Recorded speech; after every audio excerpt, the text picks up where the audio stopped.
Na mageuzi katika sekta ya afya bila shaka ni mojawapo ya hatua kuu ambazo uongozi wa taifa chini ya mrengo wa Kenya Kwanza ulishinikiza ulipochukua hatamu za uongozi miaka mitatu iliyopita. Katika kipindi cha miaka mitatu hiyo, sekta hiyo imeweza kushuhudia masuala kadhaa ambayo kuu zaidi ni mfumo mpya wa bima afya jamii SHA ambao serikali ya Rais William Ruto inategemea kutekeleza mpango wa afya bora kwa nafuu kwa wote.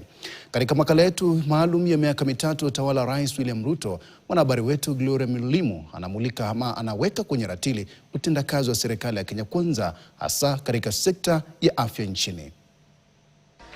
Mwaka mmoja tangu kuzinduliwa kwa mfumo mpya wa bima ya afya ya jamii chini ya mamlaka ya SHA, mamlaka hiyo inaonekana kuandamwa na changamoto zilizokuwa zikilemaza bima ya awali ya NHIF.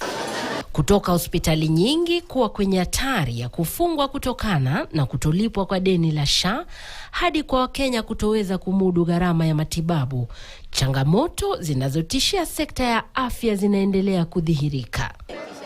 Kilichotarajiwa kuleta afueni katika sekta hiyo kwa kuondoa jinamizi la gharama ya matibabu kwa Wakenya sasa kimewaacha wengi kwenye njia panda ya kutoweza kugharamia malipo ya bima ya SHA.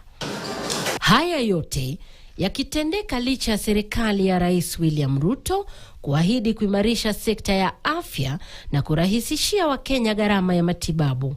For the first time, every Kenyan, even those who today cannot afford nothing, they will have a health insurance. We were very hopeful of quite a number of things. And unfortunately, most of them are not performing. Like this SHA and SHIF or whatever it is. Wakenya wengine wanapata matibabu, wengine si kabisa. Serikali ya Kenya Kwanza ilipania kufanya mageuzi katika sekta ya afya ili kutekeleza malengo ya afya bora na nafuu kwa wote. Hata hivyo, juhudi hizo zinaonekana kuacha mianya ya ukosefu wa ufadhili wa kutosha unaoendelea kuathiri sekta hiyo. Huku jitihada zikiendelea kuafikia malengo ya afya bora na nafuu kwa wote, wengi wangali wanatatizika kumudu huduma za matibabu nchini.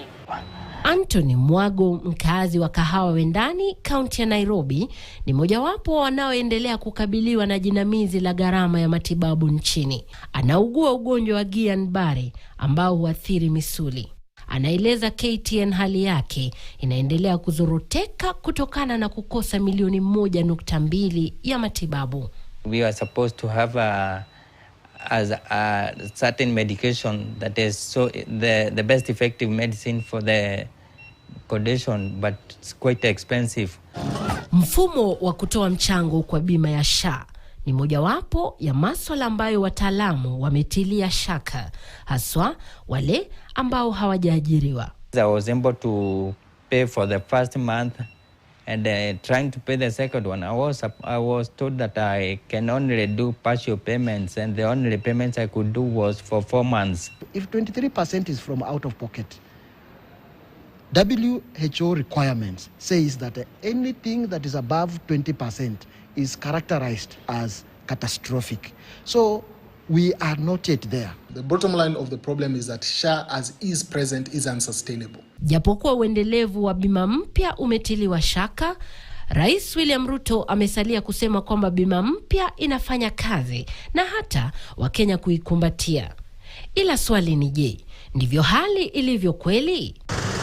Bima ya SHA inasemekana kukusanya angalau bilioni 5.4 kila mwezi.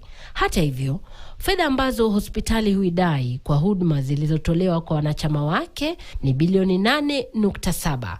Jambo ambalo huacha pengo la angalau bilioni 3 kila mwezi. We are now at a situation where in the next few months, by the end of this year, if nothing changes, a lot of the hospitals that you see in your neighborhood will not be existing anymore.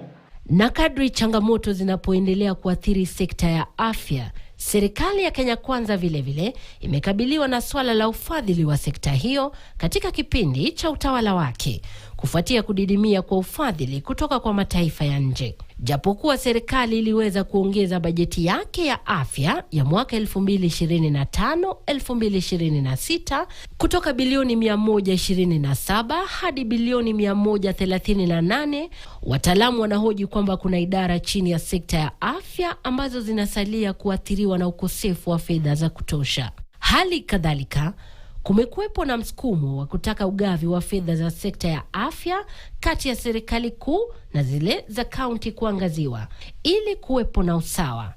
Kipindi cha uongozi wa serikali ya Rais William Ruto vilevile hakijasazwa misururu ya migomo ya wahudumu wa afya. Changamoto zingine zikijumuisha shutuma za serikali kuu kuingilia wajibu wa serikali za kaunti ikija kwa masuala ya afya, licha sekta ya afya kugatuliwa. Na japo kuwa sekta ya afya inaendelea kukabiliwa na changamoto za aina yake, mojawapo ya masuala ambayo wataalamu wanasema kwamba serikali ya Kenya Kwanza imeweza kufaulu kufanya ni kuimarisha afya ya jamii kwa kuajiri angalau wahudumu wa afya nyanjani 100,000 ambao wamekuwa wakihudumia watu. Gloria Milimu, KTN. Na tusonge mbele mtazamaji.